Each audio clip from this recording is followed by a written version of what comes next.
حضرت حسین رضی اللہ عنہ شہادت و دا غد اہل بیتو دا غی متعلق سے مختصر واقعہ در بیانو. حضرت حسین رضی اللہ عنہ دا پیغمبر علیہ السلام نوسیو او دا حضرت فاطمی رضی اللہ تعالی عنہ بچے دے، دا حضرت علی سے زوی دے، او نبی کریم صلی اللہ علیہ وسلم دا دی دوار ورونو سرا مشر حضرت حسن رضی اللہ عنہ او دویم نمبر حضرت حسین رضی اللہ عنہ دوارو سره د پیغمبر علیہ السلام ډیر زیات محبت. د پیدایش نه مخکې چې دی لا پیدا شوی نو یو جنۍ ده، یو زنانه ده، د حارث لور هغه خوب ولیدغې او پیغمبر علیہ السلام لراله وی د خدای پیغمبر یو ډیر خطرناک خوب مې لیدلی دی. نبی علیہ السلام ورته فرمایل ووایه څه خوب دې لیدلی دی؟ وی د وینا قابل نه دی، ما ډیر خطرناک خوب لیدلی دی چې هغه ستاسو مخکې زه نشم ویلی او ستاسو په حق کې مې ډېر د خطرې خوب لیدلی. نبی کریم صلی الله علیه وسلم ورته فرمایل چې ووایه. هغې وی زما پې ژبه نه خوځي، نشم ویلی. نبی علیه السلام مجبوره کړه، وی نه خامخا ماته ووایه. وی ښه نو ما خوب ولیده چې ما ستا د وجود نه د غوښې یو ټوټه را پرې کړې ده، ستا د وجود نه مې د غوښې یو حصه او یو ټوټه پرې کړې ده. پیغمبر علیہ السلام مسکی شوی، دا خو تا ډېر خشته خوب لیدی دی، ډېر مزیدار خوب دی لیدی دی. وی ما خو صاحب وی چې ډېر د یرې خوب دی، وی نه مزیدار خوب دی. وی د خوب تعبیر دا دی چې زما د اولاد چې کوم د حضرت فاطمه رضی الله عنها ده د هغې بچی به پیدا کېږي او ستا غېږ کې به پیدا کېږي او ستا غېږ له به راځي، ځکه چې دا زما د غوښې ټوټه ده. اولاد د انسان دپاره د غوښې یو ټوټی او د انسان د زړه قطرۍ، نو دا زما د غوښې ټوټه ده او د فاطمې رضی الله عنها اولاد به کېږي، بچې به کېږي ستا غېږ کې او ته به د هغې لکه د دایي غوندې خدمت کې. یو څو ورځې پس مقه خوب رښتونی شو او حقه د حارث لور د حضرت فاطمې رضی الله تعالی عنها د هغه ولادت ته ماشوم هغه خدمت هغې وکړو او حضرت حسین رضی الله عنه خدای پاک د هغې په غېږ کې پیدا کړ او بیا دغې د حارث لور د حضرت حسین رضی الله عنه خدمت کړی دی. پیغمبر علیہ السلام ته چې کله معلومات شو او ورپسې زیر لاړ د خوشحالۍ چې خدای پاک فاطمه رضی الله عنها له بچی ورکړی دی، نو فورا نبی علیہ السلام فاطمه رضی الله عنها کره راغی او راتلو سره دا ماشوم روچت که په خپل غېږ کې ونیوه او پیغمبر علیہ السلام وله په خپله خوله مبارکه بانګ ووی. لکه د مسلمانۍ طریقه هم دا ده، یو ماشوم پیدا شي څومره چې زر کېږي نو ښیغ غوږ کې وله بانګ ویل پکار دی او په ګس غوږ کې وله اقامت ویل پکار دی. دا چې کم زمونږ بانګ دی دا مونږ کم بانګ وایو الله اکبر نه تر لا اله الا الله پورې. بعضې خلک پکې دا حی علی الصلاة و حی علی الفلاح نه وایي، دا غلطه خبره ده. پوره بانګ چې څنګ ته د مانځه دپاره وی او پوره اقامت چې څنګ ته د مانځه دپاره وی، دا بانګ او د اقامت به ماشوم له ووی او په زوره به یې ورته ووی ښیغ غوږ کې بانګ او ګس غوږ کې اقامت. او بعضې زمونږ محدثینو حضراتو یو آیت ویلی دی چې اخر کې دا آیت ورسره ووایه انی اعیذها بک و ذریتها من الشیطان الرجیم. دا کم وخت کې حضرت مریم علیہ السلام پیدا شوله نو دا آیات هغې ته ویلی شوي و، دا الفاظ ویلی شوي و چې ای خدایه زه ستا په ذات باندې د دې مریم او د دې د بچي د شیطان نه پناه غواړم چې دا د دې بچي خدای د شیطان نه محفوظ وساتي. نو علما لیکي چې دا آیت ویل مستحب دي، دا دې ورته ووایي او که هلکې که جینۍ وي خو انی اعیذها به وایي، دې کې ورته ترمیم او تبدیلي به نه کوي. هلکې به دا راولي چې خدایه دا ماشوم پیدا شو د ده او د ده د بچو زه امان غواړم د شیطان نه چې خدای پاکې خدای ستا په ذات د شیطان نه محفوظ شي. دا د ښیغ غوږ بانګ او د ګس غوږ اقامت دا یو مسنون دی د نبی کریم صلی الله علیه وسلم د طرف نه. نو د دواړو جهانو سردار راغی او لومبي بانګ او اقامت نبی علیه السلام ورته ووایي. بانګ او اقامت نه پس نبی علیه السلام خپله خوله مبارکه کې یو کجوره خوشته کړه. زمونږ خلک ورته ګوټي وایي، دا مسنون دی، ګورې مستحب دی. یو خوله مبارکه کې کجوره خوشته کړله او هغه کجوره یې د حضرت حسین رضی الله عنه په خوله کې کېښوده، هغه اوروله. اوس هم دا طریقه ده چې یو ماشوم پیدا شي که هلکې که جینۍ وي نو د هغې دپاره ښه طریقه دا ده چې یو کجوره یا یو خوږ شی یو نیک انسان له یو عالم له یو پاک سړي له یوسه چې هغې په خپله خوله کې لمدون کي او بیا هغه کجوره او هغه خوږ سي دغه ماشوم له ورکه چې لومبې د ده وجود ته د هغه نیک انسان یا د هغه عالم او د پاک انسان لاړې داخلي شي. نو دا د هغه دپاره د برکت شی دی. زمونږ خلک خو دې څیزونو ته توجه نه ورکوي. نه د ماشوم د بانک خیال ساتي او نه د ماشوم د دې ګوټي خیال ساتي، وروسته د هغه وجود همیشه دپاره پلیت پلیت روان. نو ښه صورت دا دی چې کجوره به پاک سړي له یو سې به خوله کې خوشته کي او بیا به هغه کجوره د ماشوم له په خوله کې کېږدي چې د هغه هغه لاړې لومبی ده د خېټې ته ننوځي. دا یو طریقه ده د مسلمانۍ. نو د دواړو جهانو سردار محمد رسول الله صلی الله علیه وسلم همدغسې عمل وکړو او حضرت حسین یې راواخېست او خپل غېږ کې کېنو او بیا نبي علیه السلام ورته دعا وکړله، حضرت حسین ته دعا وکړله او واپس یې حضرت فاطمې رضی الله عنها ته حواله کړه. د پیغمبر علیه السلام د دې دواړو نسو سره ډېر انتهایي محبت و، دومره مینه وه د پیغمبر علیه السلام چې نبي علیه السلام یو ځل په منبر باندې ناست دغسې تقریر کوي او دا حسن او حسین دواړه را روان دي، خشته مزېدارې جامې اغوستې دي، په منډه منډه را روان دي او درزونه خوري. ځکه واړو نبي علیه السلام چې کله وفات کېده د حضرت حسین رضی الله عمر 6 کاله و، نو د ډېر لږ عمر ته پاتې شوي دي. نو دا دواړه په منډه منډه را روان دي او درزونه خوري. نبی کریم صلی الله علیه وسلم په خپله پاسې دا منبر نه کوز شو، یو یې په غېږ تقریر بالکل بند کړ، یو یې غېږ کې ونیو بل یې غېږ کې ونیوه، یو یې په دې یو خپه کېنو او بل یې په دې بله خپه کېنو. یاره وایي خدای رښتیا ویلي دي، الله رښتیا وایي چې انما اموالکم و اولادکم فتنه، چې ستاسو مال او ستاسو بچي یو لوی ازمایښت دی د انسان دپاره، یو لوی مصیبت دی، یو لوی ازمایښت دی. وی ما دا دواړه ماشومان ولیدل چې جومات ته راننوتل او ډغر یې والې، ویړه مې ټینګ نه کړی شو، ورمنډه مې کړې، دواړه مې روچت کړل. دا د نبي علیه السلام دواړو سره محبت او مینه تر دې حده پورې چې نبی کریم صلی الله علیه وسلم په سجده باندې پروت و او دا ماشومان به رالل او د پیغمبر علیه السلام په شا مبارکه به د پاسه ورسواره شو، خو ماشومانو. او حدیث کې راځي چې نبی علیه السلام به تر هغې پورې د سجدې نه سر مبارک نوچتو تر څو چې به دا ماشومان په خپله نو کوشوي. ولې په دې به یارېده چې هسې نه د سر روچت کړم او دا ماشومان ونه غورځېږي، دا خوږ نشي. دې نه تاسو اندازه ولګوئ چې د پیغمبر علیه السلام د دې دواړو نسو سره څومره مینه څومره محبت او در حقیقت د پیغمبر علیه السلام خپل ماشومان بچي نارینه اولاد نه دی پایېدلی، چا یو کال، چا یو نیم کال، چا 6 میاشتې. د پیغمبر علیه السلام 3 زامن یا 4 اختلاف پکې شته دی، دا پیدا شوي دي او بیا هغه په ماشوموالي کې وفات شوي دي. نو خپله د نبي علیه السلام نارینه اولاد نو دغه د فاطمې رضی الله عنها زامن او بچي دا گویا کې د نبي علیه السلام نوسیمو او پیغمبر علیه السلام ته داسې ګران لکه د خپلو بچو د خپلو اولاد غوندې. ډېر محبت او مینه به نبي علیه السلام دواړو سره کوله. یو ځل پیغمبر علیه السلام حضرت حسن رضی الله عنه په اوږه کړی دی او په لاره باندې روان دی، یو صحابي والا مخې له راغی.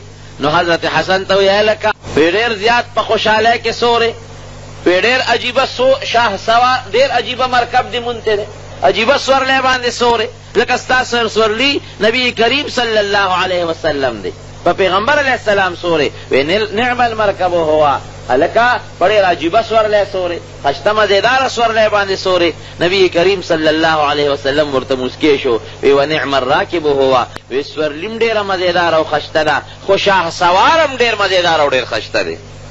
کم چې د پاسه سور دی هغه هم ډېر مزېداره او ډېر خشته دی. نو دا د نبي علیه السلام غیر اختیاري محبت د دواړو بچو سره.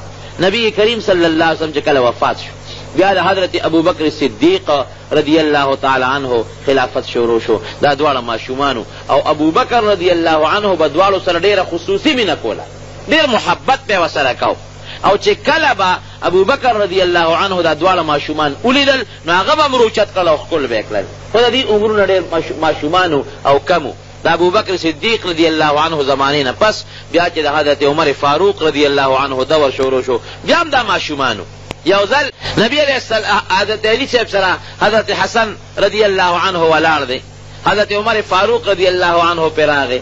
نو عمر فاروق ورته په خندا شو، ورته وی زما د قسم بأبي شبیه برسول الله صلی الله علیه وسلم وما هو شبیه بعلی، وی زما د قسم په خدای وی زما د قسمی چې دا ماشوم د علي په شان نه دی، د نبی علیه السلام په شانته دی، دا د پیغمبر علیه السلام په شانته دی. او خدای پاک پیدا کړم داسې و چې د نامه نه پورته عیسه کې د پیغمبر علیه السلام سره حضرت حسن دا هغه په شانتي و، دا هغه په شکل و، د نوم نه پورته د پیغمبر علیه السلام چې کوم شکل و خدای هغه حسن له ورکړی او د نبی علیه السلام د نامه نه ښکته چې کوم شکل و، خپې یا پنجې یا خپې مبارکې یا کونډۍ مبارکې، دا شکل خدای پاک حضرت حسین له ورکړی. نیم شکل د پیغمبر علیه السلام په یو نوڅي تقسیم شوی دی، نیم شکل خدای پاک د پیغمبر علیه السلام په بل نوڅي تقسیم کړی دی. دا هغه انتهایی محبت او مینه تر دې حده پورې چې یو ځل عمر فاروق رضی الله عنه په منبر باندې ناست دی، منبر باندې ناست دی او تقریر کوي. حضرت حسین رضی الله عنه دا هغه ځای نه رامنډه کړې او عمر فاروق امیر المؤمنین دی، بادشاه دی، د مټې کلک ونیوه، ورته وایي دا زما د پلار د منبر نه راکوز شه، د خپل پلار په منبر کښېنه، دا خو زما د پلار منبر دی، ته په دې ناست یې، راکوزه له دې نه د خپل پلار منبر چې ته وګوره او په هغې باندې کښېنه. عمر فاروق رضی الله عنه امیر المؤمنین دی، خلک هم ویارېدل چې خدای اوس به ورته څه وایي، هغه اوچت که په هغې کې ونیوه، وی یقینا په ژړا شو ورته، وی یقینا چې دا ستا د پلار د نبي علیه السلام منبر دی، خو وی زما د پلار منبر نشته، کم خوا لاړ شم، زما د پلار منبر نو، همدا منبر ستا د پلار دی او ته لایق یې، ستا پلار لایق دی چې په دې منبر باندې کښېني. دا به ورسره هغې خپل محبت او مینه کوله. یو ځل حضرت حسین رضی الله تعالی عنه په لاره باندې روان دی، صحابو به دومره قدر کو د دې دواړو ماشومانو، ولې هغې ته پته وه چې د نبي علیه السلام دې دواړو سره انتهایی محبت او مینه ده.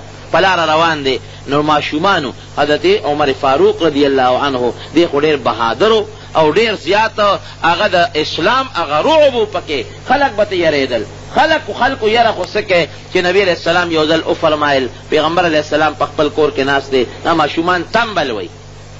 دې کې حضرت ابوبکر صدیق راغی هماغسې هغې تنبل و، ورپسې حضرت علی صاحب راغی هماغسې ماشومان لګیا دي هغه خپله ډمامه وی، تنبل وی. دې کې حضرت عمر فاروق رضی الله عنه راغی، هغه ماشومان وتښتېدل، تنبل یې وتښتو. نبي علیه السلام عمر ته وی عمره وی چې ته کوم ځای ته راشې نو هغه ځای نه شیطان هم تښتي، او ته چې په کومه لاره ځې نو تا سره شیطان هم په هغه لاره یو ځای نه ځي، شیطان هم در نه تښتي. دومره خدای پاک عمر فاروق رضی الله عنه له د دین هغه روب او دبدبه ورکړې وه. نو په لاره روان دی، ماشومان لوبې کوي، حضرت حسین رضی الله عنه هم پکې دی. چې خلکو عمر فاروق دی ماشومانو ولیده نو ټول ماشومان وتښتېدل. حضرت حسین رضی الله عنه په ځای ودرېد، هغه ونه تښتېد او ماشومانو ته چېرته تښتې؟ وی امیر المؤمنین را روان دی، اله منډه که تخته مونږ ونه وهي، مونږ خو لوبې کوو، ابس کارونه کوو. حسین رضی الله عنه ورته وایي دا خو امیر المؤمنین نه دی، دا زمونږ نوکر دی، راځئ، دا خو زمونږ خادم دی، زمونږ نوکر دی، دا امیر المؤمنین نه دی، زمونږ نوکر دی، چا بیا راځئ. حضرت عمر فاروق رضی الله عنه ور منډه کړې او حضرت حسین یې په غېږ کې رونیوه. وی ووایه تاسو وی علي صاحب رضی الله عنه هم دغه مقام کې راغی، ورته وی امیر المؤمنین مه خفه کېږه، خیر دی ماشوم دی، پوه نه شو. ورته وی نه دا ماشوم به زه بوزم او ده چې دا کومه خبره کړې ده د دې به تې لیکل او دستخط علم ده سووې ما ته. هغه هم پریشانه شو چې یاره دا خو یقینا د امیر المؤمنین په حق کې لږ ښه خبره ونه شوله، ځکه د مسلمانانو بادشاه دی او ټولو مسلمانانو مشترکه طور خپل امیر جوړ کړی دی، امیر المؤمنین دی. علي صاحب ورته وی خیر دی امیر المؤمنین خفه کېږه ما ماشوم دی. وی نه ده ما د قسم په خدای وي که مې پرېښود، هله به یې پرېږدم چې دا دستخط ما ته وکړي چې دا کومه خبره یې وکړه. بس خلک هم حیران شو. حضرت حسین رضی الله عنه یې بوته او ورته وی شابه بچې ولیکه چې عمر زمونږ نوکر دی، دا فورا ولیکه او دستخط ورته وکړه. خلکو وی زه ولیکه نو چې دې باندې به عمر څه کوي، غصې اخیستی دی چې لیکل یې وکړل. حضرت حسین خو ماشوم دی او ویې لیکل چې امیر المؤمنین عمر دا زما نوکر دی او لاندې وی بچې دستخط ورته وکړه، دستخط یې ورته وکړه. ښکلې کوې زه اوس بچې ته مې دې له نه وې راوسته چې د تا له سزا در کړمه چې تا ما ته نوکر وې، بلکې دا زما وصیت دی چې د کله مړ شم او کله ما په قبر کې ښخ کې نو دا کاغذ به زما په سینه د پاسه ایږدی، دا به زما په سینه د پاسه ایږدی. او ولې که ماله د مرګ فرشتې راشي او ماله خدای راشي او ما نه تپوس وکړي چې عمره تا څه عمل راوړی دی، څه نیکي دې کړې ده، نو زه به ورته دا خط ورکړم چې یا رب العالمین ای خدایا زه خو د حضرت حسین نوکر یم او نوکر که رواني کوي نو خلک یې د مالک نه تپوس کوي، نو زما د رواني تپوس د حضرت حسین نه وکړي، ما نه د هغې تپوس مه کوئ. ممکن ده چې د دې حسین رضی الله عنه د دستخط د وجې نه خدای پاک ما وبخي او ما ته معافي وکړي. دومره د صحابه کرامو د دې دواړو بچو سره هغه محبت او مینه وه. د بدر چې کم شهدا و د هغې بچو له عمر فاروق رضی الله عنه 2,000 روپۍ تنخوا مقرر کړې وه چې دا یتیمانان دي پلاران بدر کې شهیدان شوي دي 2000 روپۍ د بیت المال نه تنخواه وه حضرت حسن او حضرت حسین له 15,000 روپۍ تنخواه مقرر کړې وه خلق ورته وی دا ولې ورته وی نه د صحابه او بچي هغې له 2000 تنخواه ده نو د نبي علیه السلام بچي د هغې نه بهتر دي چې هغې له د هغې نه ډبل تنخواه مقرر کړه او وی که ما نه خدای تپوس وکړي نو زه الله تعالی قیامت پر ورځ دا ویلی شم چې خدایه ټیک ده چې ما دې له تنخواه زیاته ورکړې ده لیکن د نبي علیه السلام د خاطر نه زه دا حق ګڼم چې د دې حق د ټولو صحابو د بچو نه زیات دی دا د صحابه هغه محبت او مینه وه د حضرت حسن او حضرت حسین رضی الله تعالی عنهما سره لیکن دې غریبانانو باندې وروستو ډېر لوی ابتلاءات رالل او ډېر لوی مصایب او مشکلات رالل او هغه مصایب او مشکلات هم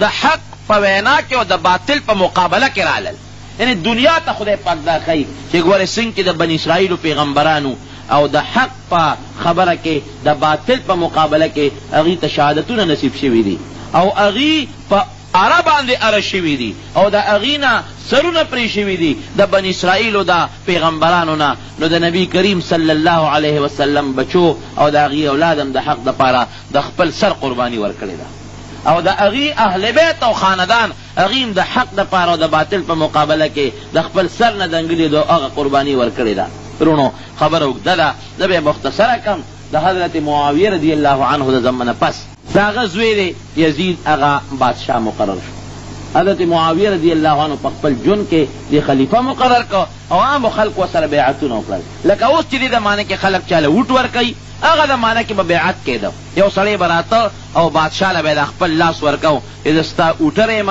به زه ستا حمایتي یم او ما د خپل اوټ تاله درکړه د خپل لاس مې تاله درکړه او که په خپله به یو سړی بادشاه ته نشو رسېدلی نو چې د بادشاه به کم قاضي و یا به ګورنر و یا د هغه والي به نو خلک به تلل او هغه له به هغه خپل لاس ورکو یزید چې کوم وخت کې خلیفه مقرر شو یزید ته پته وه چې 2 کسان دي چې هغې ما له لاس نه راکوي هغه 2 کسان ما سره بیعت کول نه غواړي ما سره بیعت نه کوي 2 کسان دي یو په هغې کې حضرت عبدالله ابن زبیر رضی الله تعالی عنه او یو په هغې کې حضرت حسین رضی الله عنه ځکه دا بل لور حضرت حسن د ده نه مخکې هغه غریب هم شهادت ته رسېدلی دی هم شهید شوی دی د ښځې په ذریعه ورته زهر ورکړی شوي دي او د هغې زهرونه هغه غریب ته شهادت میلو شوی دی نو حضرت حسین پاتې دی نو د مدینې منورې چې کوم گورنر دی هغه ته خط راولېږه وایي داسې کار وکړه چې ته دا دواړه راوغواړه او د دې نه فورا زما دپاره بیعت واله او که دې له ما سره بیعت ونه کو او دې زما خلاف روچت شو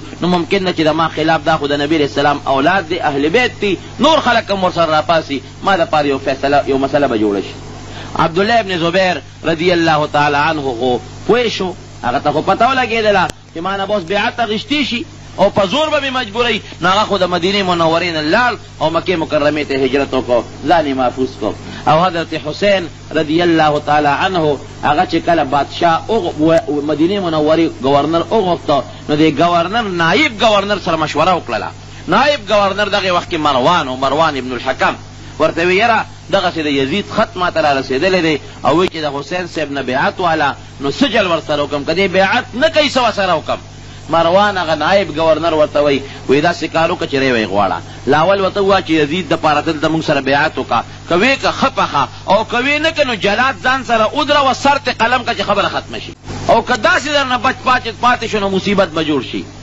هغه ورته ویل دا کار خو مانه نه کېږي زه خو د نبي علیه السلام په حرم کې او په مدینه منوره کې د پیغمبر علیه السلام د نوسي وینه تویول نه غواړم او د خپل لاس د نبی علیه السلام د هغه مبارک خشته ښکلې نوسي په وینه باندې سره کولم نه غواړم دا کار مانه نه کېږي حضرت حسین رضی الله عنه یې راوغوښته ورته ویې څنګه چل کې ما سره بیعت وکړه هغه یې ما له لږ مهلت راځه به څه مشوره وکړم ویې ډېره ښه ده مهلت مې دله درکړه هغې مهلت نه هغه فایده واخېستو مکې مکرمې ته راغی مطلب یې دا چې په مدینه منوره کې به اوس زما کسانه مدرېږي ده به مدرېږي جنګ به جوړېږي جګړه به جوړېږي ممکن ده چې هم د پیغمبر علیه السلام په دې کلي کې یو وینه توی شي دې وینې نه ځان بچ کول غواړم لاړ مکې مکرمې ته مکه مکرمه کې د یزید طاقت کم و عبدالله ابن زبیر هم موجود و رضی الله عنه هم د یزید مخالف و نور خلک هم مخالف موجود و خو نبی حضرت حسین رضی الله عنه سره د کوفی خلکو غداری وکړه او دا د یهودیانو سازش و د یهود یو سازش و همیشه یهود مسلمانانو ته مختلفو طریقو باندې سکیمونه او سازشونه جوړی د مسلمان لومبي دشمن او خطرناک دشمن دا ګورې یهود دي نن که امریکا د مسلمانانو په دشمنۍ کې لګیا ده نو دام د یهودو سازش دی د امریکې په سینټ باندې او د هغې په اهمو عهدو باندې یهودیان قابض دي دا چې اسرائیل ورته وایي که پاکستان کې دننه د اسلام خلاف کم سکیمونه جوړیږي او کم سازشونه جوړیږي د دې ټولو شاته که ته وګورې نو یهودیان ورته شاته ناست دي او یهود د مسلمانانو نه خپل زوړ انتقام اخیستل غواړي هغه انتقام چې پیغمبر علیه السلام یو وخت یهود د مدینې منورې نه ایستي بیا د خیبر نه وویستل او بیا عمر فاروق رضی الله عنه راوشړل او نن دا چې کم د اسرائیلو دا لږ غوندې حکومت ته او لږ غوندې ځای دی د فلسطین په خوا کې دقه ځای ته عمر فاروق رضی الله عنه را شړلي دي نو دی هغه خپل هغه د مسلمانانو نه خپل انتقام اخیسته عمر فاروق رضی الله عنه چې کله فارس قبضه که عراق او ایران دا علاقې نو د دغې خلکو پړه کې یو تو موجودو یاره مسلمانانو خو موږ سره ډېر لوی ظلم وکړو او زمونږ علاقې قبضه کړله نو یهود رالل دې خلکو له او دې کې څه غلطې عقیدې را مخکې کړلې او د مسلمانانو خلاف یې سازشونو سکیمونه جوړ کړل دا د یهودو یو طریقې کار بهر صورت د کوفې خلکو کې همدې یهودو کار وکړو یو د یهودیانو یو تنظیم دی هغې دا یې چل وکړو چې حضرت حسین رضی الله عنه ته خطونه ولیږل چې مونږه د کوفې خلک دا ستا د پلار د علی رضی الله عنه تابعدار یو او ستام تابعدار یو او د پیغمبر علیه السلام د خاندان او د هغه د نوسو د خپو خور یو ته فوراً کوفې ته راشه مونږ به تا خپل بادشاه مقرر کو مونږ به تا خپل امام مقرر کو او یزید حکومت مونږ نه منو د مشورې شروع کړې حضرت حسین رضی الله عنه د خپلو نږدې ملګرو سره حضرت عبدالله ابن عباس سره دارنګې نورو ملګرو سره چېرې زه څوک یم خو حضرت حسین رضی الله عنه له هېچ هم د کوفې د تلو مشوره نه ورکوله یار یو به ورته وي عبدالله ابن عباس ورته وي ګورې زه ته دا مشوره نه درکوم کوفې ته به نه ځي وی د کوفې هغه غدار خلک دی چې ستا پلار هغې وجلی دی حضرت علی رضی الله عنه یې وجلی دی نو موږ یریږو چې ګورې تا بوځي او تا هم وجني پام کوه ګورې کوفې ته لاړ نه شي بل چا نه به مشوره واخیسته هغې به م ورته وي چې ګورې موږ د کوفې د تلو مشوره نه درکوو لیکن د کوفې نه چې کم خطونه حضرت حسین رضی الله عنه ته راغلي وو نو هغه خطونه تقریبا 2 مضبوطې تیلې ته ډکې شوې وې او هر یو خط کې ورته دا لیکلي چې ته فوراً کوفې ته راشه د کوفې ماحول ډېر سازګار دی او دې ته تیار دي که ته کم وخت راورسې تا سره بیعت کوي او ستا امام مشري مني ستا بادشاهي مني د یزید په مقابله کې تاله لاس درکوي څومره زر چې کیدی شي نو ته کوفې ته لنګه ورسوه حضرت حسین رضی الله عنه خپل د ترزوی مسلم ابن عقیل رضی الله عنه الیږه یاره داسې یوازې د نظم لاول ګورم چې دا خبره حقیقت لري او که نه لري حضرت مسلم ابن عقیل رضی الله عنه کوفې ته ولیږه اجې کوفې ته ورغې 1300 کسانو د هغه په کوفه کې استقبال وکړو او ټولو ورته ووي چې ته حسین صاحب دې ولې نه راوستو ویل اول زه رالم چې حالات معلوم کم صاحب بس خلکو نیغ بوتو او چې کم د کوفې دارالسلطنتو د هغې چې کم دارالخلافه وه هغې ته یې ورسو او ټولو خلکو ورسره بیعت وکړو وی مونږ د حضرت حسین رضی الله عنه په حق کې تا سره بیعت کوو د هغه خلافت منو او د یزید چې کومې غلطۍ شوې وې د یزید داسې نظام جوړول غوښتل چې یو شاهي نظام یې جوړول غوښتل هغه د شریعت د احکامو هېڅ قسمه پابندی قبلول نه غوښتل د صحابو او د پیغمبر علیه السلام د نظام څخه تحفظ یې نه غوښته هغه دا غوښتله چې بس زه یو شاهي سلطنتي زیمه د ما نه پس زما زوی وي د هغه نه پس د هغه زوی وي او که څوک زما مخالفت کوي یا به پیسې ورکوم یا به د حکومت لالچ ورکوم یا به د وزارت لالچ ورکوم ځان له خپل یو شاهي سټیټ جوړول غوښتل صحابه کرامو دا چته منله هغې ووایي چې دا خو نبي علیه السلام چې کم نظام راوړلی دی د قرآن او د حدیث کم نظام یې راوړلی دی او هغې دپاره د بدر او د احد او د خندق غذاګانې شوي دي او د نبي علیه السلام غاښونه مبارک پکې شهیدان شوي دي اوس هغه نظام ته کوم ځای ختمولی شي او د هغې دپاره به مونږ حتی لوسه چې څومره مضبوطه مقابله به کوو خو به هر صورت زور چې کم وخت راشي نو خلک بیا غلي شي د زور د مخې بیا هېڅوک هم غږ نشي کولی د دنیا دا زور او بیا د بادشاهۍ دا زور چې راشي نو ټول خلک غلی شو چې غږ نه کوو صرف دا 2 کسانې مقابلې ته ولاړو یو عبدالله ابن زبیر رضی اللہ عنہ او یو حضرت حسین رضی اللہ عنہ.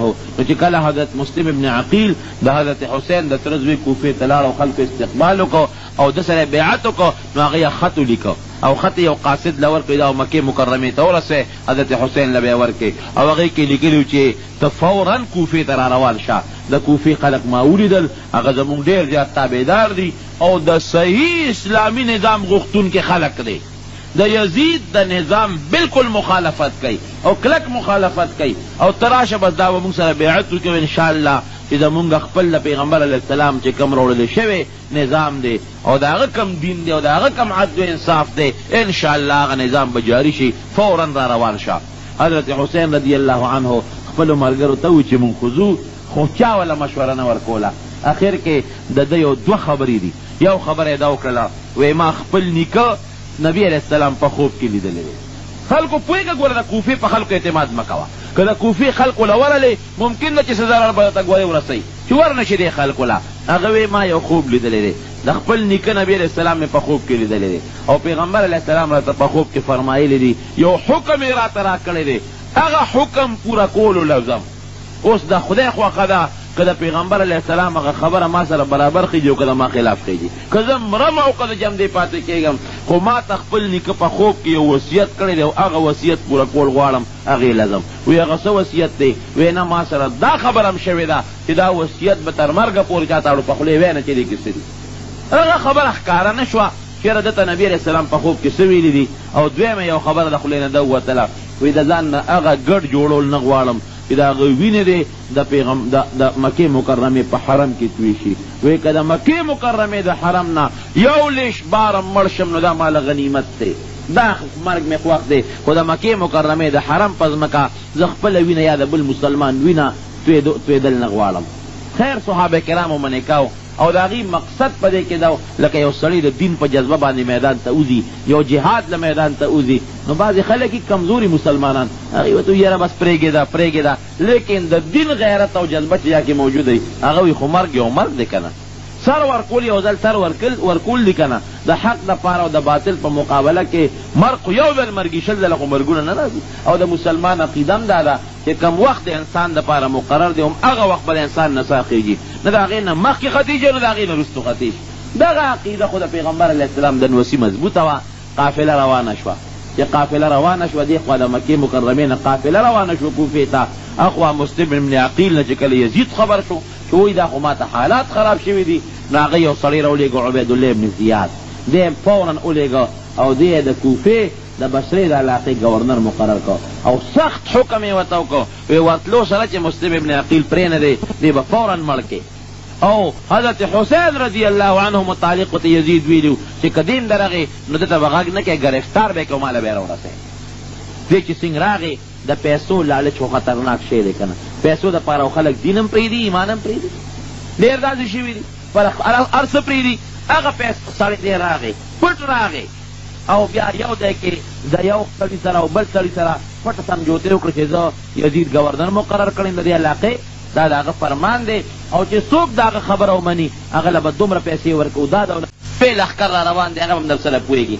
نو یا خو 18 کسان د مسلم ابن عقیل ملګري او یا چې د کله بیا جومات ته مانځله لاړه او جومات کې ودرېده 1500 کسان ورسره ملګري او چې کله یې خلکو ته ووایي وایي زه به د مانځه نه پس یو تقریر کوم کښېنئ، نو چې بیا شاته وکتل یو قسم نو یوازې موجود و، ټول د کوفې خلک ته وتښتېدل، د چغې جوړه کړې چې ظالمانو تاسو مونږ پسې خطونه نور رالېږلې، تاسو مونږ نور راغوښتې، تاسو ما سره بیعت نو کړې، لیکن په لاره کوڅه کې یو قسم نه ښکاره کېده.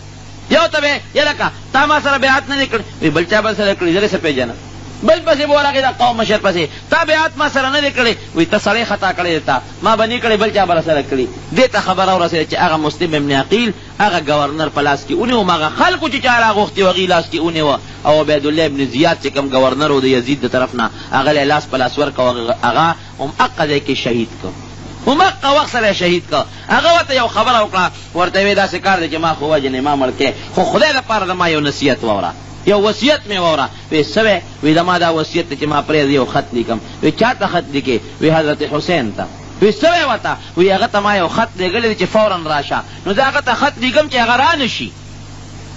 ځکه د کوفې خلک ډېر غداران ثابت شو. ورته وې نه ستا خط دغه ته چېته پرېږدمه پرې چې هغه راشي چې هغه سره هم دغه سلوک وکړم چې کوم سلوک تا سره مې وکړ.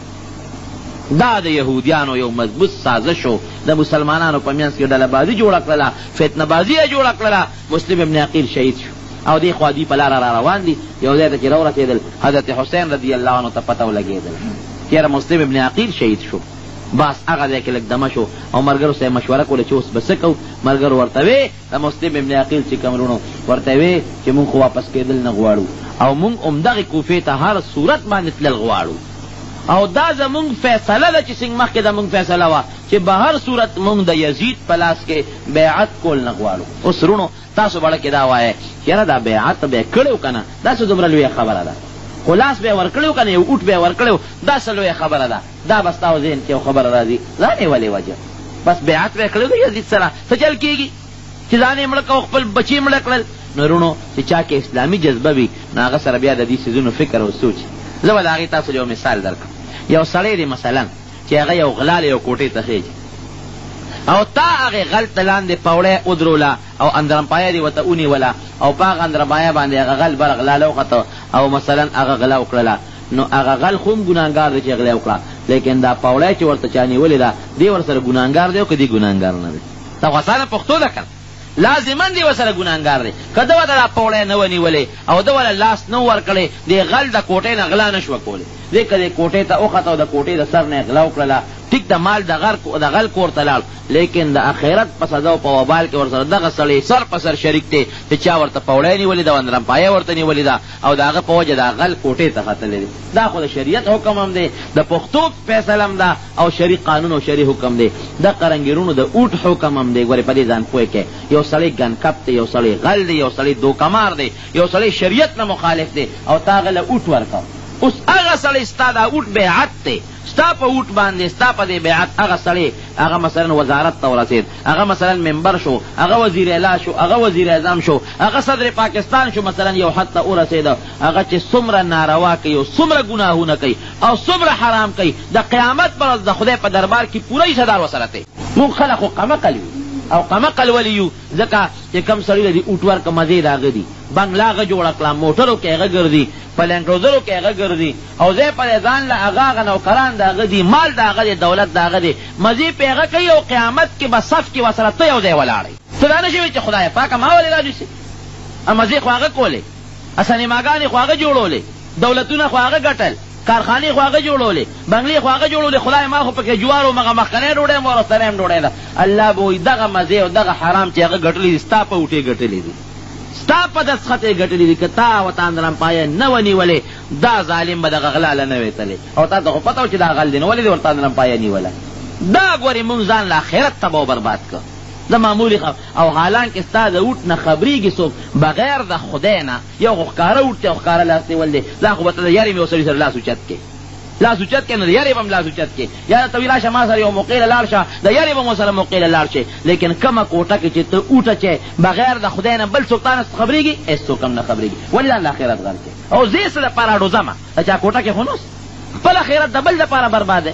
دا زمونږ د خلکو یو دپاره اوټونو دپاره یو سره جګړې بل سره جګړې یو سره ودرېږه بل سره ودرېږه. همدقه ظالمان دي، دقه ظالمان دي. کله په یو جامه کې در باندې مشران راځي، کله په بله جامه کې در باندې مشران راځي او زما او ستا د لاس نه همدقه ظلم ته دا ظالمان رسېږي. نو مزید دغې خلق وکړئ په دنیا کې د هغې بچي په لویو لویو کالجونو یونیورسټو کې مفت تعلیمونه کوي او سبقونو یې مزې هغې خلق وکړئ او آخرت پې تا تباه و برباد کړه. اوس ته ووایه چې ته هوښیار یې او که ته قمقل یې. دا قمقلتوب دا هوښیارتوب نه. که یو سړي کې صلاحیت وي هغه له اوټ ورکړې نو ټیک خبره ده. یو سړی دیندار دی هغه د اوټ ورکړه نو ټیک خبره ده. یو سړی صحیح مسلمان دی، سوچه مسلمان دی او د قوم د هغه اوټ خدمت کولی شي وله دې ورکړه خو ټیک خبره ده. لیکن یو سړی ګنکپ دی او غل دی او تا وله اوټ ورکړه د ځان یې نه ویم د قرآن او د حدیث په رڼا کې درته ویم نو دا سړی بلکل هغه غل او ګنکپ سره مستقل شریک پاتې شو، کلک شریک دی ورسره. دا حضرت حسین رضی الله عنه ولې بیعت نه کو؟ هغه ته پته وه چې دی خو یو شاهي نظام جوړول غواړي، دی خو د پیغمبر علیه السلام د حدیثو او د قرآن مخالف نظام جوړول غواړي، دی خو د حدیث او د قرآن پروا کول نه غواړي. هغه نظام دپاره چې د دواړو جهانو سردار غاښونه مبارک شهیدان شوي دي د احد او یا صحابه کرام شهیدان شوي دي، په سونو حافظان پکې شهیدان شوي دي. خو دې تسنس کول غواړي که زه ورسره بیعت وکړم او زه وله اوټ ورکړم خو ده سره زه هم شریکېږم، لہذا دې اوټ کې ځان شریکول نه غواړم، دې بیعت کې ځان شریکول نه غواړم، ځان شهادت ته رسول غواړم، خپل بچي دا کول غواړم، لیکن دې کې قطعا ځان شریکول نه غواړم. د یزید پر ظلم کې او د هغه په خلافت کې چرم ځان نه شریکوم. دې دپاره حضرت حسین رضی الله عنه خپل سر نه دنګلي. بهر صورت روان شو د کوفې په طرف. دا ډېره اوږده واقعه ده خو زه درته هغې خاص ځای نه بیانوم او مختصره یې درته وایم. یو مقام کې ولا د عبیدالله ابن زیاد گورنر جرنیل راغی، حر د هغه نوم دی، حر، او هغه سره 12,000 لښکر دی. د حضرت حسین رضی الله عنه مخې له راغی، ورته یې څه کوې؟ وی کوفې ته ځم. وی کوفه کې څه کوې؟ وی د کوفې خلکو ما له خطونه را لېږلي دي، وی کوفې ته نشې تللی. وی څوکم؟ وی به داسې به کوې چې زه د لاس په لاس نیسم پرېږدم دی نه یزید له به دې بوځم. حضرت حسین رضی الله عنه دی داسې چېرته کېدی شي، ما به د کم دی نه وی دې لاس نه ودې نیسم. وی دا د نبي علیه السلام د نوسي لاس دی، دی له به ستا لاس اله را رځي چې د ما د سر نه د تنې نه سر جدا شي، او تر څو چې د ما په تنې پورې سر پیوستي نو د پیغمبر علیه السلام د نوسي لاس لا د یزید یا د هغه د گورنر یا د هغه د یو فوجي لاس نشي را رسېدی. هغه بهادري چې کم په علي صاحب کې موجوده وه خو بچو کې به یې خامخا هغه بهادري موجوده وي. قصه ډېره اوږده ده رونو، مختصره دا ده چې د کربلا یو میدان دی او هغه د کربلا میدان ته کې دوی دواړه فوجونه یو بل سره دیره شو. او بیا دا چې موجوده د محرم کم 10 تاریخ دی، په دې 10 تاریخ باندې هغه مضبوط د قیامت چې دنیا کې یو قیامت و هغه د قیامت واقعه پیښه شوه. او دې ته خبره ورسېدله چې د اهل بیت چې کم د هغوی خیمې وې د هغوی د خیمې نه ګیر چاپېره خندقونه وکنستل او اور یې ورته بل کو. او چې کم د فرات د دریاب اوبه دي په هغې باندې خلک مقرر کړل چې ګوره پام کوئ چې دوی له اوبه ورنه کې، پام کوئ چې دوی له اوبه ورنه کې، تر دې حده پورې چې دا کم جرنیل دی د یزید د طرف نه دې مرستو راځي او د حضرت حسین سره ملګري کېږي. وی باس ما نه ظلم شوی زم د ملګري کېږم. او بیا دې پاسی او خلکو ته اعلان کوي ای خلکه یو تپوس ته نه کوم، وی تاسو نه دا تپوس کومه چې د یزید د مور نوم سمیه دی، وی د سمیې زوی غوره دی او که د فاطمې رضی الله تعالی عنها زوی غوره دی. دا یو جواب خو راله راکړه که نه، لیکن دې جواب خو څوک ورکولی نه شي، چا غږ نه کو. وی ښه یو تپوس ته نه بل کوم، وی تاسو د فرات د دریاب اوبه د نبي علیه السلام په نوسو باندې بندي کړي دي. وی دا تپوس ته نه کوم چې د فرات د دریاب اوبه سپي او خندیران سکي که نه سکي. وی کمې اوبه چې سپي سکي او کمې اوبه چې خندیران سکي، افسوس هغه اوبه د پیغمبر علیه السلام په نیازبینو نوسو باندې تاسو بندي کړي دي. یاره زه خو وایم چې مسلمان کې مسلماني وي، بلکې مسلماني خو ډېره لویه خبره ده چې یو انسان کې انسانیت وي، که دی مسلمان نه وي نو ړه کې به یې رحم راشي. انسان کې که انسانیت وي نو ړه کې به یې رحم راشي. زه حیران په دې یم چې د دې په زړه کې دا رحم ولې نه راته. بیا ورته حضرت حسین رضی الله عنه را پاڅېده او هغه تیلی یې ورته وښولې، وی دا پلانکې سړی شته، فلانکې شته، فلانکې شته، فلانکې شته، نومونه یې واخېستل. وی دا 2 تیلې ډکې د خطونو تاسو ما پسې را لېږلي دي، نو ظالمانو چې د ما ملګرتیا هم نه شوه کولی زم دلته راغوښتم ولې پرېږده مکه مکرمه کې ناست وم، خپله دغه مقابله به مې کړې وه، هلته مې قوم وم هلته مې خلک وم، دلته هم زه راغوښتم ولې. لیکن دې ظالمانو ګورې د هغې جواب هم وله نه ورکو. او دقه یو خبره وه، وی پرېښودل دې نشته، یا به د یزید له لاس نیولې بوځو د هغه بیعت به در نه اخلو، او که د هغه بیعت نه کول غواړې نو بیا مونږ پیشه ته پیشه. حضرت حسین رضی الله عنه ورسره اخر عمدري محرم په 10 تاریخ باندې جهاد شروع شو، هغه غزا شروع شوه او داسې مضبوط جهاد وشروع چې د هغې تاریخ لیکل نشي کولی، د مسلمان ژبه د هغې وینا نشي کولی چې په هغه جهاد کې د مسلمانانو د نبي علیه السلام د خاندان 2 یا انسانان 2 یا سړي 2 یا چې پکې ماشومان مو په هغې سړي مو دا په یو میدان کې ټول شهیدان پاتې شو، 2 یا کسان. او د پیغمبر علیه السلام د خاندان څوک د فاطمې رضی الله عنها د لور زامنو او څوک د زوی اولاد دی، څوک د حضرت حسین د زوی اولاد دی، څوک د لور اولاد دی، څوک د حضرت حسن د زوی اولاد دی، څوک د لور اولاد دی. دا زنانه دا سرتور سر پاتې شوې او د هغې د هغه بچو او د هغه ماشومانو دا وینې په دې میدان کې داسې توی پاتې شوې، لاس لی ځان ورنه کو نه ورسره بیعت وکړو، ټول خاندان یې لو کړ تر دې حده پورې چې حضرت حسین رضی الله عنه خور ده حضرت زینب رضی الله تعالی عنها دا ورله راله او د خپل لور ته نصیحت کوي، وی ورورې داسې کار دی، یو خبره درته کومه ځان مه وژنه او پرېږده دا بیعت ورسره وکړه او ته به ګوره ځان هم مړ کې او دا ټول به مونږ مړه شو. هغه ورته وایي زینب وی داسې خبره ده چې مرګ خو د انسان دپاره یو ځل مقرر دی. که زما مرګ په دې میدان کې لیکلی شوي نو خامخا به زه مرم، او که زما مرګ نه لیکلی شوي د دنیا طاقت هم نه شي وجلی. وی په دې د ایمان شته وی وی زما لپاره خو مرګ خوشحالي ده. وی د خپل پلار علي صاحب سره به میلاو شم، د خپل لور حسن سره به میلاو شم، او د خپل نیکه محمد رسول الله صلی الله علیه وسلم سره به میلاو شم. او ورته وی ګوره ما تاسو ته مخکې ویلي دي چې ما ته خپل نیکه چې کوم حکم کړی دی د هغه حکم پوروالی به زه خامخا کوم. دې ځای کې په مدینه منوره کې یو زنانه خوب کېدي، نبی کریم صلی الله علیه وسلم وی په خوب کې ولید. وی د دواړو جهانو سردار ویښته مبارک بالکل داسې ببر دي او دوړې پې لوتې دي، او په دې ږیره مبارکه کې هم دوړې لوتې دي. وی ما ورته وی چې د خدای پیغمبره دا ولې اوس خوب کې نبی علیه السلام اینه دا ولې تاسو په دې ویښتو باندې خو دوړې الوتې دي او دا سر او ږیره مبارک هم ببر دي او سر او ږیره کې هم دوړې دي، دا ولې؟ وی نبی علیہ السلام وفرمایل چې شهدت قتل الحسین آنفا. مشکات شریف کې دا حدیث دی چې ای خورې تا خوب کې ولیدم اوس دې وخت کې د حضرت حسین د قتل ځای ته حاضر شوی وم، هغه ځای نه راغلم. دا مشکات شریف کې واقعه ده. بلکې نبی علیہ السلام فرمایي چې ما ته حضرت جبریل علیہ السلام خاوره وښوله، سره خاوره یې راته وښوله، او یو شیشه کې ما ته وینه وښوله. ما ورته چې دا خاوره ده سره دا وینه سره وی دا هغه وینه ده، دا هغه خاوره ده چې په دې خاوره به دا وینه تویېږي. بلکې دا وینه د چا ده؟ وی دا ستا د نوسي د حضرت حسین وینه ده. دا مخکې نه پیشنګویی شوي دي، او دا خدای پاک دنیا یا عالم ته ښیي چې د باطل د مقابلې دپاره د نبي علیه السلام بچو غوندې نیازبینو شخصیاتو قرباني ورکړې ده. دارنګې هر مسلمان له پکار دي چې د حق په ملګرتیا کې او د باطل مقابله کې قرباني ورکړي. هر یو مسلمان له پکار دی د باطل مقابله کې کلک ودرېږي. به هر صورت هغه دوه او یا کسان یا درې او یا کسان شهیدان شو، او د هغې لاشونه په دې ځمکو باندې پراته دي، نه د هغې د کفن درک شته، نه د غسل انتظام شته، بلکې د حضرت حسین رضی الله عنه نه سرم قلم کو، سر یې م تفرې کو، او گورنر لی بوتو، او دا زنانه غریبانان خپې بلې خپې په دې لاشونو کې منډې وی، او قسم دی هغه الفاظ زما خولې له نه راځي چې حضرت زینب رضی الله عنه په هغه موقع کم اوازونه کړي دي چې زما نیکه افسوس او ارمان چې ستا د خاندان کم هغه بچي دي او کم نوسي دي، لږ د دوی د دې قتل او د دې خپل امت د ظلم ته خو دې وګوره که نه. د نبي علیه السلام د یو امتي به د هغه نوسي له لاس ورشي، دویم د انسان لاس به م وله ورنشي. راشه د دې خپل امت د ظلم ته خو دې وګوره که نه. او د قیامت په میدان کې هغه انسان چې د پیغمبر علیه السلام په نوسي لاس اوچت کي، د نبي علیه السلام د شفاعت امید به څرنګې ولري، په کومو سترګو مخامخ به پیغمبر علیه السلام ته مخامخ شي.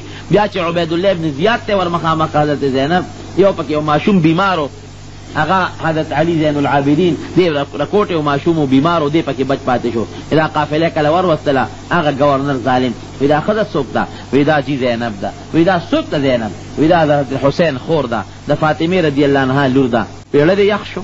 هغه ورته وایي ړه دې وی یخ شو؟ هغه ورته وی اوړه مې یخ شو. وی ولې دې ړه یخ شو؟ وی ړه مې په دې یخ شو خوشحاله شوم چې زما پلار او زما ترونو زما د خاندان خلک زما نیکه او زما پلار له ور ورسېدل. وی ستاړه یخ نه شو، ستاړه به هله یخ شوي چې زما پلار زما رور او زما ویرونو زه د یزید سره بیعت کړی وی، هله به ستاړه یخو، خوړه مې دله یخ نه کوئ. نو دې څه وایي؟ یاره وی خو حقیقت تا دې ما ته پته ولګېدله چې ته د ډېر بهادر سړي خورې او د بهادر انسان لورې. دا ورته وایي ښځه کې به څه بهادري وي، خو حق خبره مې ستا مخکې وکړه. وی دا بله لږ څوک دی؟ وی دا د حسین رضی الله عنه زوی دی. وی ښه ډېره له سنجم دی پاتې شو، او جلاد ته حکم وکړي دی فوراً مړ کا. ها ورته یو وصیت کوي ټیک ته چې ما وجنې بالکل ما مړ کا، زه ستا مرګ ته تیار یم، خو یاره یو درخواست ته بس کوم. ته ګورنر یې، دې وخت کې ستا لاس کې اډر دی چې څه کې کولی شي، خو یو درخواست ته کوم. وی څه وی؟ وی دا څه کار دی چې دې ته مه ګوره چې دا زما ترور ده یا مې خور ده یا مې د تره لور ده، دا ماشومان زنانه، دې ته وګوره چې دا د رسول الله صلی الله علیه وسلم مکرم خاندان دی او د هغې خاندان ګلونه دي. د پیغمبر علیه السلام په مخ د ځمکه نن خاندان بې دوی نه نشته، بې دې زنانو نه د نبي علیه السلام اولاد او بچي نور څوک نشته. نو ما که مړ کې مړ مې کا، خو د خدای خاطر وکړه چې دا ماشومان او دا جینکې او دا زنانه دا چېته د محفوظ انسان په لاس کې مکې مکرمې ته یا مدینې منورې ته ورسوه، یا دې عزت لوټ نشي، د دې د سر نه څادر لر نشي. دغه ځای کې بیا د هغه رحم راغی. وی ښځه ټیک ته تا پرېږدم، دې لپاره دې نه پرېږدم، دې له دې پرېږدم چې دا زنانه ستا په وجه باندې خپل ځای ته محفوظ ورسېږي. او بیا هغه د حضرت حسین رضی الله عنه سر راواغېشي او چوکه ورسره وه او د شونډو له به ور داسې رابروله.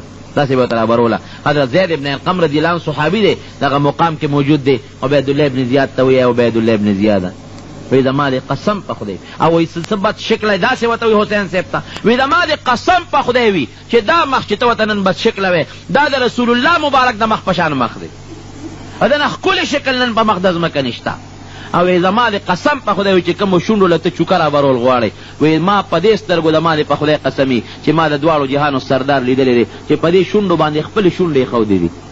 او دې هلک ته نبي علیه السلام فرمایلی دي چې الحسن والحسین سیدا شباب اهل الجنه، چې کم ځوانان په دنیا کې مړه شوي دي او جنت ته هغه خلک ورسي، نو حسن او حسین به د هغوی سرداران وي. ما په خپله نبي علیه السلام لیدلی دی چې دا ماشومان یې په خپلو غېږو کې نیولي دي او په خپلو وجود کې ځان سره نیولي دي. یو ځای ظالمه ته د دې شونډو له غزارونه ورکړي، هغه قافله بیا بوتلله یزید له. خو به هر صورت یزید د حضرت حسین رضی الله عنه په مرګ باندې د خفګان اظهار کړی دی، او هغه بیا گورنر ته خبرې هم کړې دي، وی بدبخته تا ته خو ما دا نه ویلې چې ته دا مړه کا، ما خو تا ته وی چې دا جمدي ونیسه او مال یې راوله. دا خو تا انتهایي ظلم کړی دی چې د نبي علیه السلام ټول خاندان او ټول بچي او د هغې خاندان دی بالکل ختم. ځکه څومره چې د نبي علیه السلام خاندانو او په هغې کې نارینه خلکو ټول ختم شو بغیر د یو د حسین رضی الله عنه د بچي نه. رونو دا د مسلمان دپاره او خصوصا د نبی علیه السلام د امت دپاره یو لوی د عبرت واقعه ده، او دا د افسوس چې موږ مسلمان ته عبرت وانه غشته. دا د عبرت یو لویه واقعه ده چې تاسو په دې نظر وکړئ چې دا دومره لوی شهادت او دا دومره عظیم قیامت په دې خاندان نبوت باندې ولې راغی؟ صرف او صرف د باطل د مقابلې په صورت کې. او د یو تاسو ته چې یو معمولي شی ښکاري، هغه معمولي شی څه دی؟ یو جابر باطل له د بیعت لاس یې ورنکه، یو جابر باطل له خپل اوټ ورنکه، او په هغې کې هغوی ته شهادتونه نصیب شو. نن موږ به خپل حال ته وګورو چې آیا د نبي علیه السلام او د هغه د بچو په نقش قدم څومره پورې موږ مزل کړی دی، څومره پورې پې کوو څومره پې نه کوو.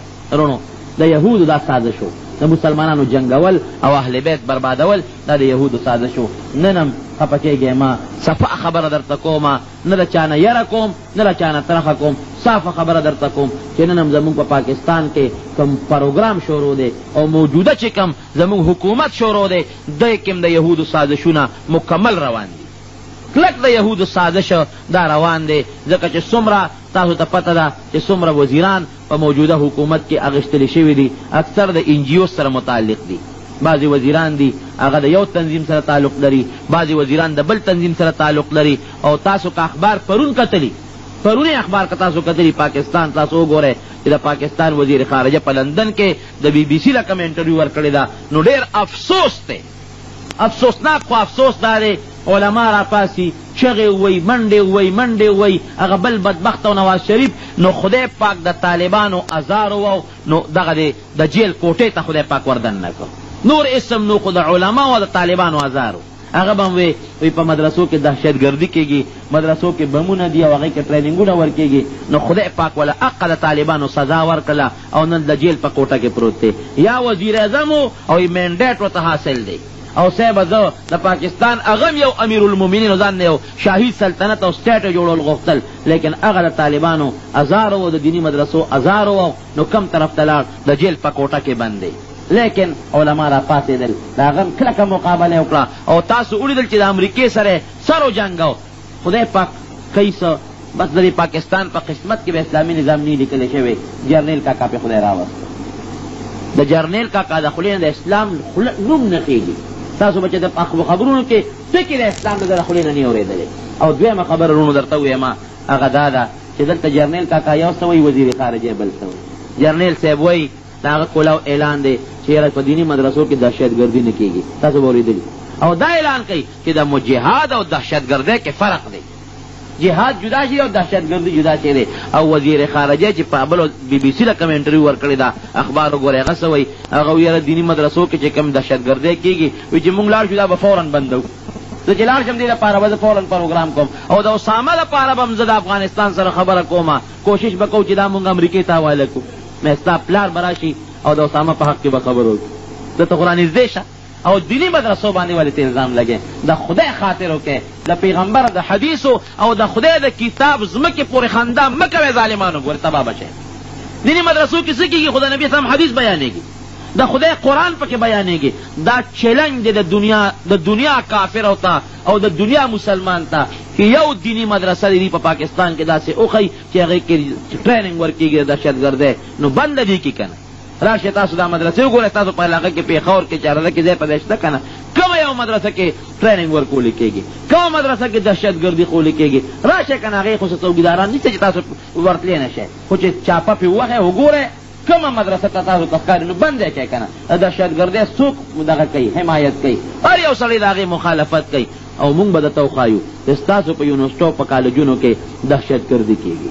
مونږ درته خولی شو، هغه اصلي درته مونږ خولی شو چې کومو کې کلاشنکوفونه او کم کې د دنیا ګنده هلکان د تعلیم په نوم باندې دي او په هغې کې ناست دي او تخریبکاری کوي. خو ستاسو په کالجونو یونیورسټو کې کېږي، دیني مدرسو کې نه کېږي. نو ماله په دې ډېر لوی افسوس راشي او ډېر خفګان راشي چې ظالمان ګوره دینی مدرسه کې خو دا زمونږ د دین او زمونږ د عقیدې تحفظ کېږي، دین ښودلی کېږي، د پیغمبر علیه السلام سنت ښودلی کېږي، د نبي اسلام حدیث ښودلی کېږي، قرآن ښودلی کېږي. او تالته کې د امریکې د خوشحالول هغه امریکا چې پرون درله راغی او دله په خوله کې متیازې وکړې، کلینټن در سره څه وکړله؟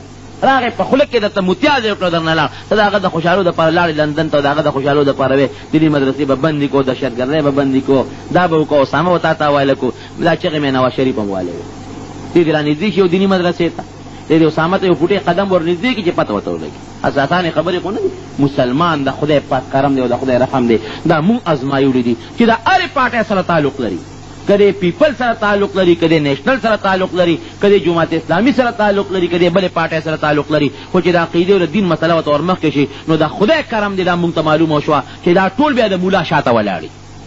دا مونږ معلومه کړه. د امریکې په مقابله کې دا خلک مو وکتل، د کشمیر د جهاد په سلسله کې دا قوم بیا مونږ کتلی دی. د عقیدې په بنیاد کې شکر د پاکستان په خلکو کې بیا د اسلامي اخوت او ورورولۍ رشته بیا شته، داسې شته نورو ملکونو کې نشته، د پاکستان مسلمان کې دا شته. نو بهر صورت رونو دا خبره ده.